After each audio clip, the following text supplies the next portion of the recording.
Le Lévitique, chapitre 1. L'Éternel appela Moïse. De la tente d'assignation, il lui parla et dit, « Parle aux enfants d'Israël, et dis-leur, lorsque quelqu'un d'entre vous fera une offrande à l'Éternel, il offrira du bétail, du gros ou du menu bétail. Si son offrande est un holocauste de gros bétail, il offrira un mâle sans défaut. Il l'offrira à l'entrée de la tente d'assignation, devant l'Éternel, pour obtenir sa faveur.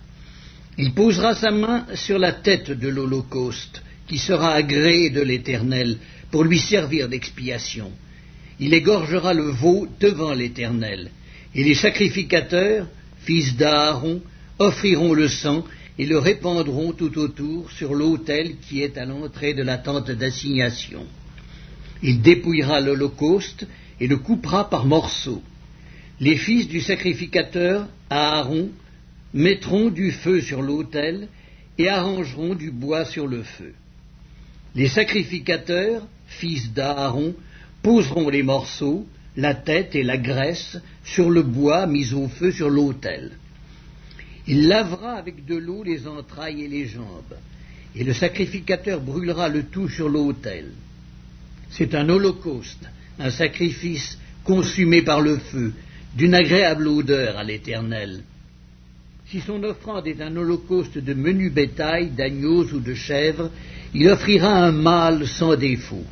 Il l'égorgera au côté septentrional de l'autel, devant l'Éternel. Et les sacrificateurs, fils d'Aaron, en répandront le sang sur l'autel tout autour. Il le coupera par morceaux, et le sacrificateur les posera avec la tête et la graisse sur le bois mis au feu sur l'autel. Il lavera avec de l'eau les entrailles et les jambes, et le sacrificateur sacrifiera le tout et le brûlera sur l'autel. C'est un holocauste, un sacrifice consumé par le feu, d'une agréable odeur à l'Éternel. Si son offrande à l'Éternel est un holocauste d'oiseaux, il offrira des tourterelles ou de jeunes pigeons.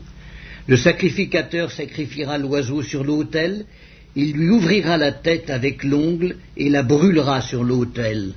Et il exprimera le sang contre un côté de l'autel, il ôtera le jabot avec ses plumes et le jettera près de l'autel, vers l'orient, dans le lieu où l'on met les cendres.